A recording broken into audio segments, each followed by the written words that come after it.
Salut la team des passionnés de pêche et bienvenue sur ma chaîne pour notre rendez-vous hebdomadaire tant attendu, le bulletin de pêche. Aujourd'hui, on va plonger ensemble dans les eaux suisses pour le mardi 21 octobre 2025. Préparez vos carnets, car cette journée, marquée par une nouvelle lune et un temps qui s'annonce maussade, pourrait nous réserver de belles surprises ou de réels défis.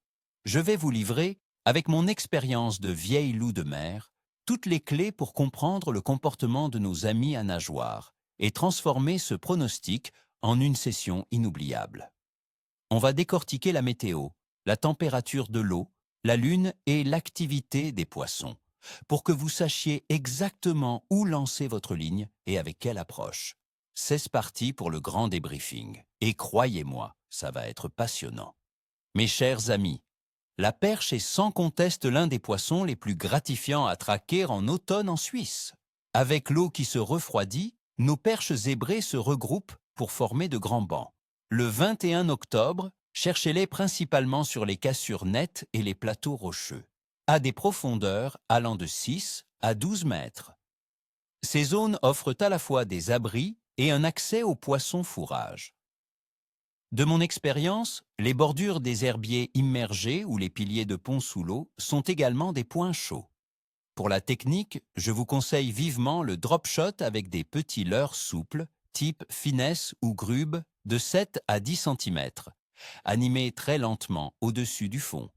Les couleurs naturelles comme le vert olive, le brun ou les imitations de vandoise seront redoutables, surtout sous un ciel gris. Vous pouvez aussi tenter des micro-jigs ou des lames vibrantes pour déclencher des touches plus agressives si l'activité est faible.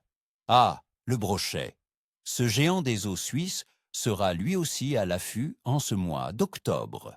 Alors, pour ce mardi 21 octobre, la météo en Suisse sera sous le signe de l'instabilité. Une perturbation va glisser sur la région, amenant un temps maussade avec des précipitations fréquentes, notamment sur les massifs alpins.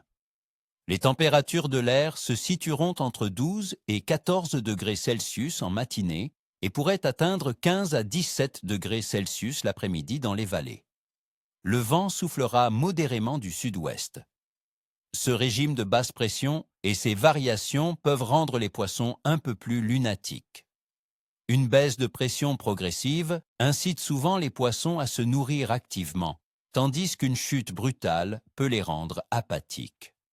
Dans notre cas, l'arrivée de la perturbation pourrait créer des fenêtres d'activité juste avant les averses importantes ou lors de courtes éclaircies.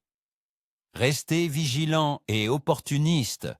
La température de l'eau dans nos magnifiques lacs suisses sera en pleine phase de transition automnale. En moyenne, les grands lacs comme le Léman afficheront des valeurs autour de 15 à 16 degrés Celsius. Sur des plans d'eau plus petits ou en altitude, comme le lac de Zurich, on sera plutôt entre 12 et 13 degrés Celsius. Cette baisse progressive de la température est cruciale. Elle pousse les poissons vers des zones plus profondes, où l'eau est plus stable thermiquement et où la nourriture se concentre. Ils recherchent le confort et l'efficacité énergétique. C'est pourquoi il faut délaisser les zones de bordure trop peu profondes, sauf exception, et se concentrer sur les reliefs sous-marins, les fosses et les plateaux. Et maintenant, parlons de notre satellite naturel. Le mardi 21 octobre 2025, nous aurons une magnifique nouvelle lune qui se produira précisément à 14h25. Qu'est-ce que cela signifie pour la pêche? Voilà, la team, vous avez maintenant toutes les informations et tous mes meilleurs conseils pour attaquer ce 21 octobre 2025 en Suisse. Je vous souhaite de tout cœur une pêche incroyable, une journée remplie de touches et de poissons, ni queue ni tête, comme on dit chez nous pour porter chance. Mais avant de filer à l'eau, n'oubliez pas de laisser un gros pouce bleu si cette vidéo vous a éclairé, de vous abonner à la chaîne pour ne rater aucun de mes pronostics de pêche et, surtout, de partager en commentaire quelles sont vos approches fétiches pour la nouvelle lune ou par temps maussade. Quels sont les poissons que vous espérez prendre ce mois-ci? Partagez vos observations et vos petits secrets. C'est ensemble que nous apprenons et que nous faisons grandir notre belle communauté de pêcheurs. Car cette météo plutôt clémente, avec un vent faible et une pression atmosphérique relativement stable, ne devrait pas perturber excessivement l'activité des poissons. Au contraire, les légères averses peuvent même stimuler l'appétit des carnassiers. Concernant la température de l'eau, elle continue sa baisse progressive. Dans nos rivières et canaux, on peut s'attendre à des températures autour de 6 à 12 degrés Celsius. Cette eau plus fraîche ralentit le métabolisme des poissons, les rendant moins énergiques mais plus opportunistes. Ils se regrouperont dans les zones où la température est la plus stable et la nourriture la plus accessible, souvent plus en profondeur ou à proximité de structures qui retiennent la chaleur ou la nourriture. Cette baisse est un signal pour eux d'accumuler des réserves, d'où l'importance de cibler leur période d'activité alimentaire.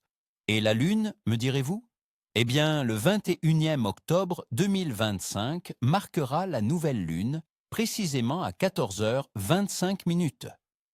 Selon les croyances populaires et mon expérience, la période autour de la nouvelle Lune est souvent considérée comme une période d'activité moyenne à bonne pour la pêche. Les poissons peuvent se nourrir de manière plus régulière, sans les pics extrêmes que l'on observe parfois lors de la pleine lune. C'est une phase de renouveau qui peut apporter une clarté inattendue dans le comportement des poissons, les incitant à une alimentation plus opportuniste. En résumé, mes amis, l'activité générale des poissons en cette fin octobre en Belgique est dominée par la préparation à l'ivée. Les carnassiers, comme le brochet, le cendre et la perche, sont en mode chasse intensive pour accumuler des graisses. C'est ce que l'on appelle le gavage d'automne. Les poissons blancs commencent à se regrouper en bancs plus denses et à chercher les zones plus profondes et calmes,